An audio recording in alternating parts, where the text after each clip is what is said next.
Now let's go ahead and continue our discussion of dilution and general ventilation.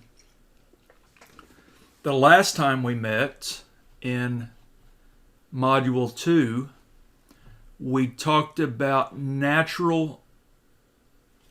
using natural ventilation to dilute contaminants. We talked about the design of the systems, and we started talking about situations where dilution ventilation is not appropriate. I mean, there are a lot of workplaces where dilution ventilation, just opening some doors, opening some windows, can provide all the ventilation that you need for the contaminants. But there are situations where it's not the best practice. Situations where you do need to use mechanical ventilation. Now, we talked about some of these points the last time we met, but let me just go ahead and start here. When natural ventilation is not effectively, I remember this last time, I should have fixed that, is not. Here we go, doing it again in the review. When natural ventilation is not effectively diluting the contaminants, you need mechanical ventilation. And we should be continually testing. When there's no wind to move the air through the space, then you need to use mechanical ventilation. Example would be inside tanks or a pit or an excavation. When you don't have an exhaust outlet, natural ventilation is going to work best when you have the air coming in one opening and exhausting out the other opening, that natural cross ventilation. If you don't have that arrangement, if you only have one opening, it may not work as well, and you may need mechanical ventilation.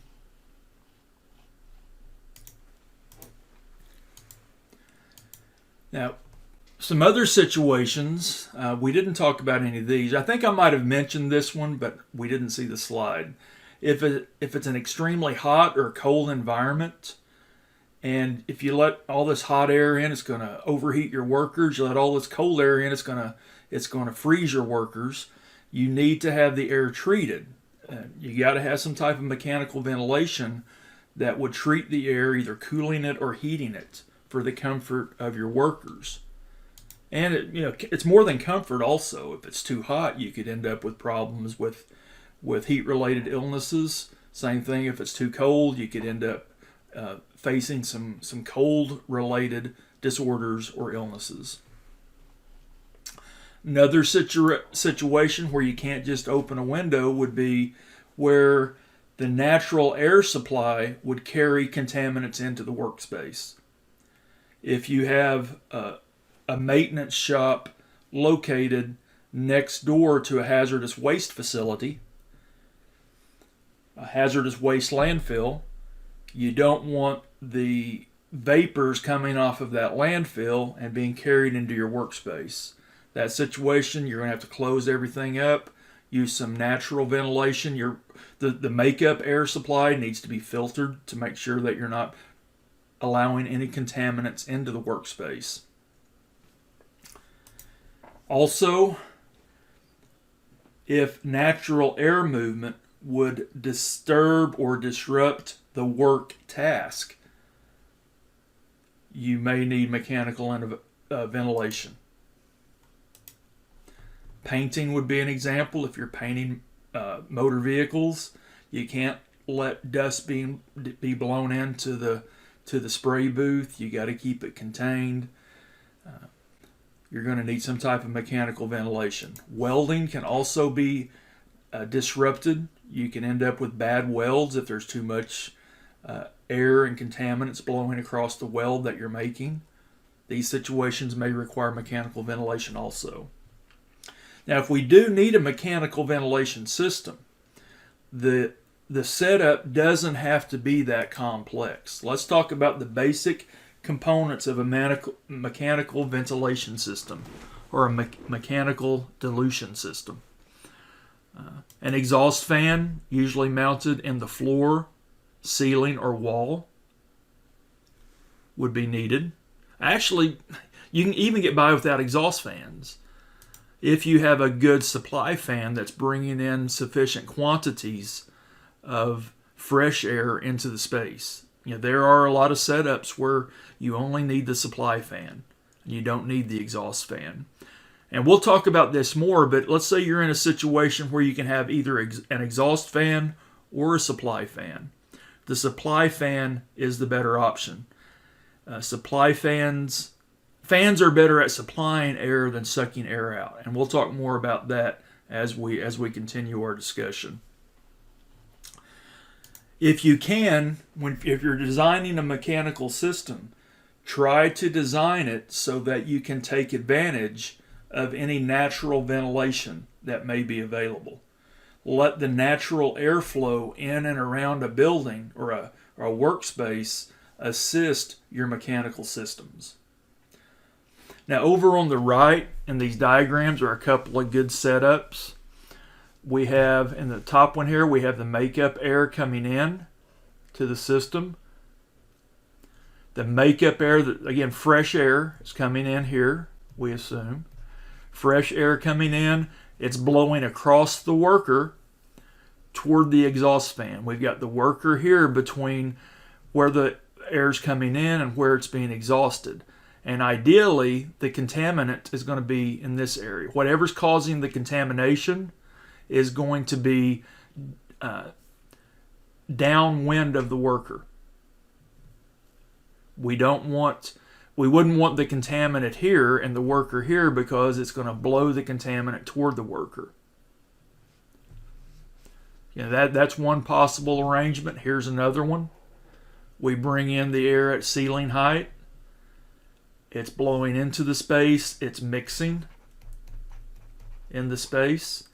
And then it's being exhausted out the side.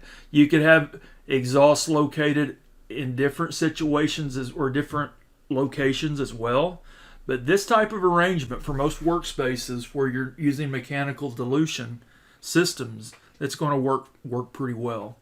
Again, once you get your system set up, you want to have the continual testing to make sure it's working properly.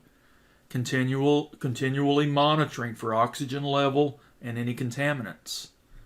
And if the contaminants are high and the oxygen level's not where it needs to be, there maybe something's not working right with your system. Some changes need to be made. We also have to consider the vapor density of our contaminants. This can help determine the proper positioning of the components. If we had a high vapor density material, this option would not be good.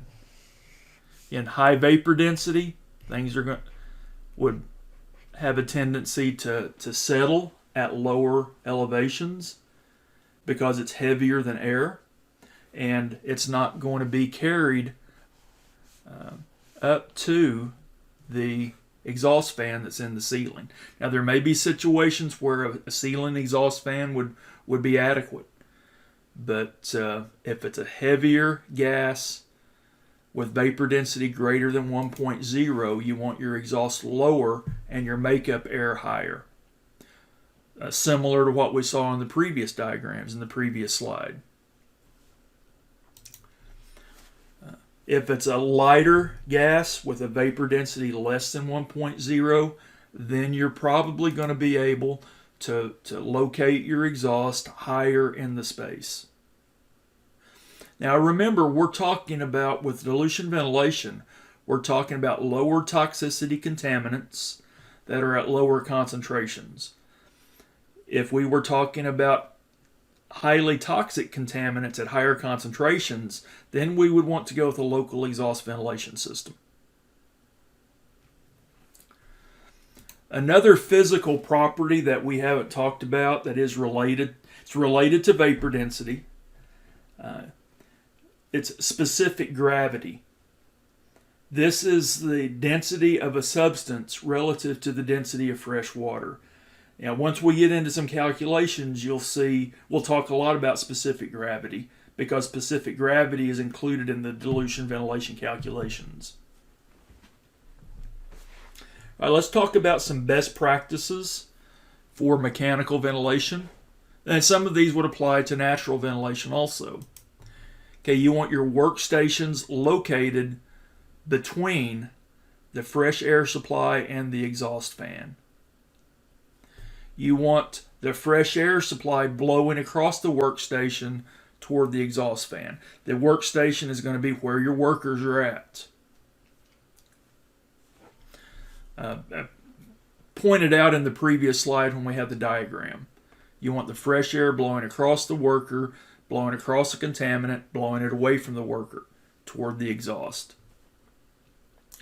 If only one fan is available, use it to blow air into the space. This is because the discharge velocity of a fan is greater than the intake velocity.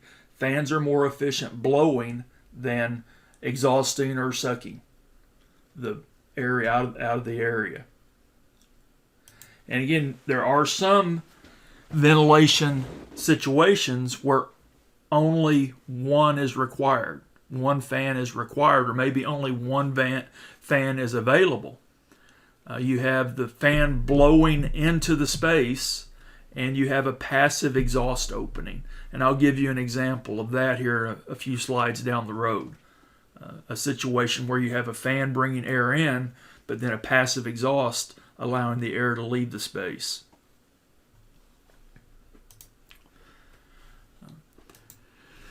Again, this is not local exhaust systems that we're talking about, but still, we still want our exhaust fan intakes as close to the emission source as possible. If you had a dip tank operation where you're dipping parts into a solvent, place the exhaust fans behind and or above the dip tank with makeup air blowing vapors toward the exhaust. In some situations, to achieve proper mixing, you may need to include auxiliary fans within the space to keep the air moving within the space. That would be one of those situations. Do I need auxiliary fans or not? And that's going to go back to your testing and your monitoring, using the smoke tubes to test the air streams, taking oxygen level readings, taking contaminant readings. If things need to be changed up, one of the change-ups could be the placement of auxiliary fans within the space. You want to keep workers upwind of the dilution zone. And the dilution zone is where the clean air is mixing with the emissions from the contaminants. Keep workers upwind of the dilution zone. You want the contaminant downwind from the worker.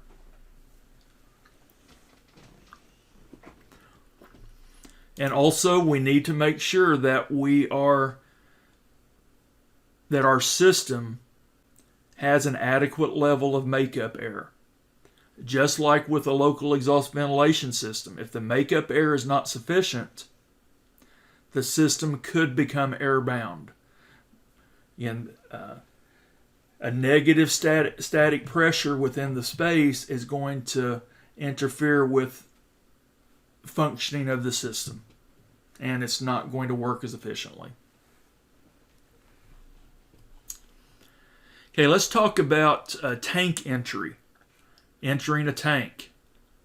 In an industrial setting, a lot of different industries will use tanks. These tanks have to be maintained. Maybe the tanks are under construction, but there are situations, fairly common situations, where workers have to enter a tank or a silo or some other type of large storage vessel. This is a setup that could be used if you had workers entering a storage vessel, like the one diagrammed here. We have the fan.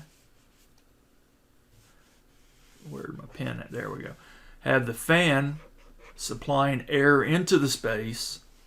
There's no exhaust fan, but we're allowing the fan to naturally, taking advantage of the chimney effect. The air's coming in, mixing in the space, and it's being exhausted through multiple openings in the tank.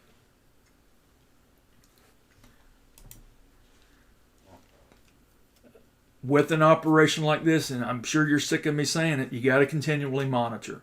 You blow the air in, you dilute, you purge the tank, then you test the air before you put anybody in it. And then you have them wearing a personal direct reading instrument while they're inside of the tank to make sure that it stays safe for them to work inside that space. And also here, we're getting into confined space issues also. You have to have someone outside the tank, an attendant, someone they can communicate with if there are any problems. And there's a whole slew of other procedures that need to be executed as well. But the main thing is having that attendant outside the tank and having the communication system that allows the attendant to communicate with the worker inside. Another important aspect of confined space would be that emergency retrieval system, where you can winch somebody out of a tank if they were to pass out. You never want to enter the tank. The rescue situation needs to allow non-entry rescue.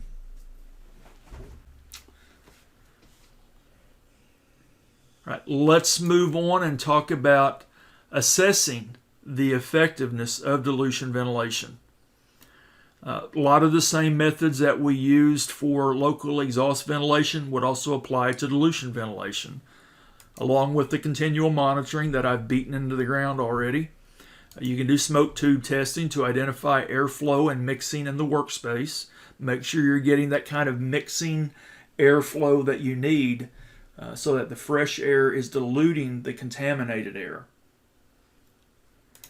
We can do velocity and static pressure testing to make sure that we are getting the airflow that we need to keep it safe for the workers. All right, I'm going to go ahead and end this module with that last point.